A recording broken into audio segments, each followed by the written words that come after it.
All right, welcome back. I just wanted to talk a little bit about why American Indian social policy and advocacy is important. Why is this so important to know for you as an advocate, as a social worker, for your career? And we want to really focus in on the mission of the School of Social Work. So, the mission of the School of Social Work here at Arizona State University does have an emphasis on the understanding and respect for the unique social, political, and cultural diversity of the Southwest. And and so the indigenous people of the Southwest are in a very important consideration under the mission of the School of Social Work. And so it is important for our students to learn more about this, in recognition also that we don't necessarily get a lot of this type of learning in the school environments that we came from, from the K through 12. Um, and unless you took an American Indian Studies or American Indian History course, you might not have a lot of base knowledge. So we understand that, and we try to address that through this course. In addition to the mission of the School of Social Work, at the broad ASU university level, President Michael Crow issued this statement to articulate the commitment of the university to American Indian tribes. And so we are dedicated to supporting tribal nations. We will partner with tribal nations, and we will enhance and foster an environment of success and unlimited possibilities. So we do have a mandate at the university level to partner, not just in the education arena, but also in the types of capacity building projects that we do through the Office of American Indian Projects. And we have other um, organizations or departments within the ASU realm at different colleges and schools that are similar to the Office of American Indian Projects. The Council on Social Work Education is our accrediting body, so we have to meet the standards that the council, what we also know as CSWE, um, requires us to meet as a school of social work in order to be accredited. And so in competency number 2, engaging in diversity and difference in practice, we have a dimension of diversity that is the tribal sovereign status. And so when we think of the tribal sovereign status, you have to understand that as a part of um, the diversity of the people that you work with. And so through that, you have to apply and communicate the understanding and the importance of diversity. And for tribes, under the umbrella of American Indian Alaska Native, that's a race, that's a census designated racial status. But if we look further, there's a lot of diversity even within that group and with tribes. So we'll try to learn a lot about that through this course. Um, you as a student, you'll present yourself as a learner and engage clients and constituencies as experts of their own experiences. And that what that means is when you're working with groups such as American Indians, Alaska Natives, whatever community you're working with, that community has an expertise that you can tap into and engage. You're not coming in as an expert and saying, oh, you should do this, you should do that. You're really saying, what works for you, what works in your community, what is your experiences, and how can I, as an advocate, um, be involved with what you're trying to achieve. And then, applying your self-awareness and self-regulation. As a professional, we have to know what our limitations are, what are our thoughts, what do we think of when we think of American Indians? Do we know anything? I hear a lot of times people say, well, I didn't even realize that you were there. And so that can be very problematic when we pretty much in our mind, we don't think of indigenous people here in the United States. We kind of have erased it, our existence as a society. And so we're bringing this into the forefront. You, as an advocate, can work to engage the communities and address this issue of erasure um, within the broader society that we have today. And when I talked about diversity, this gives you a good idea of the diversity. So this map, I like using it because it's a map of the cultural areas in the original tribal areas of the lower 48. And I'm going to go ahead and click on this link here to zoom in a little bit more.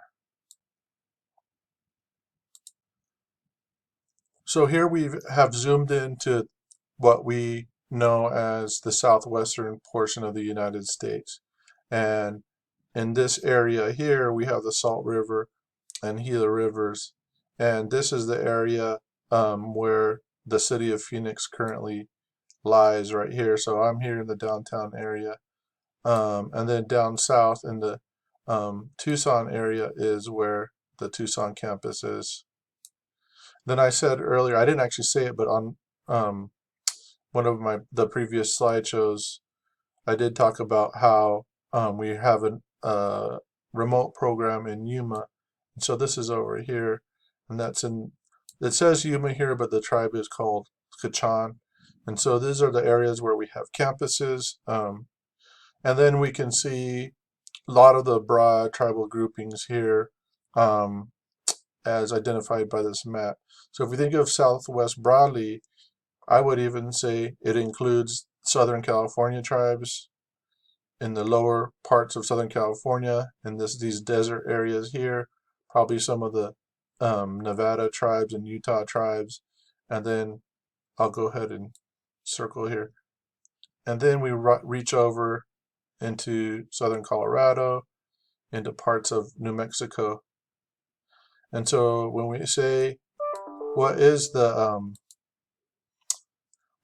Southwest, this is kind of how we broadly define it. And I also want to point out too that what's funny about this map is that these lines didn't exist to the indigenous people, right?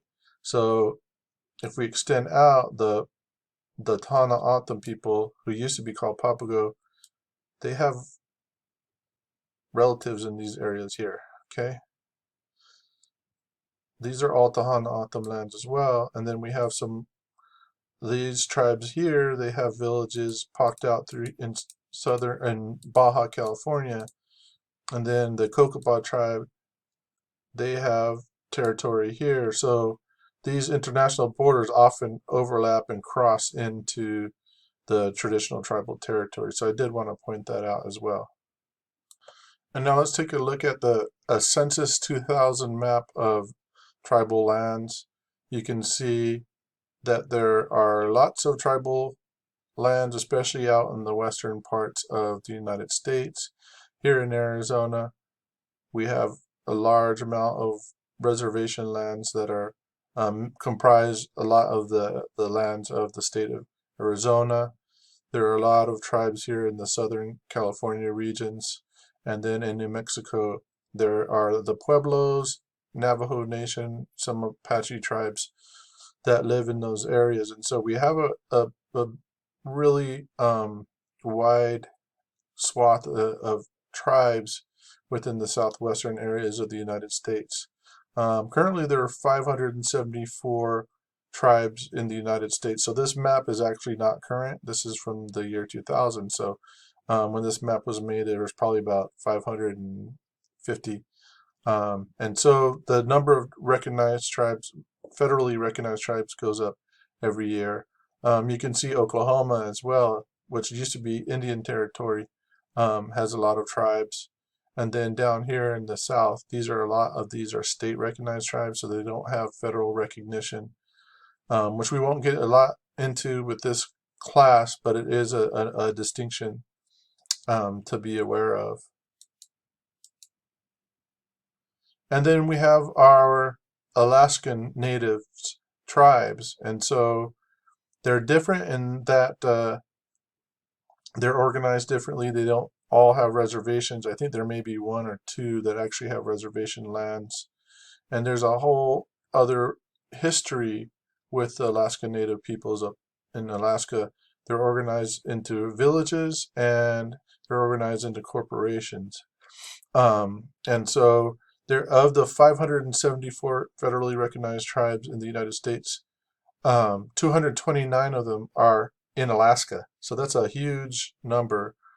Um, and so, and that was as a result of the Alaska Native Claims Settlement Act of 1971. So the Alaska Native villages retained a degree of sovereignty and title to 44 million acres of land, and were allowed to join 12 regional corporations that are shown on this map. And so these purple um, lines are the corporation areas that the native villages were organized into. And finally, we have Arizona. We have 22 federally recognized Indian tribes in Arizona. Over a quarter of the land in Arizona consists of reservation lands, and 5.3% of the population. And this was as of 2010, so this is going to go up with the 2020 census. And so you can see a large part of Arizona has Indian tribes. Each of the tribes has their own types of services. They're always advocating. They do a lot of engagement in policy at the federal and state levels. And so we have to be aware of that and understand that. So when we're advocating, that we're inclusive of the tribal voice. And I just want to leave you with this, the American Indian paradigm. It's important to know, and this is actually from American Indian Studies, as I stated on the previous video, that I bring a lot of that with me when I teach. And so the indigenous people of the United States, whether it's American Indians in the lower 48 or Alaska Natives, all of those groups have an experience with colonization. So that's the commonality that we have. And then there are some cultural concepts that are shared across all tribal groups in the United States. And so, you know, these are the big key areas to think about as you move forward into your studies in this course, and some of these key concepts that we're going to be looking at and exploring further as in all the different modules, I'm sorry. And another thing to add too is that, you know, we have Hawaii, which is an original territory of Native Hawaiians. And so the Native Hawaiian indigenous groups don't have the type of sovereignty that American Indians and Alaska Natives have. And so they're treated differently by the federal government and the state government, the Hawaiian government. But they are indigenous, and so a lot of the indigenous rights do apply to them.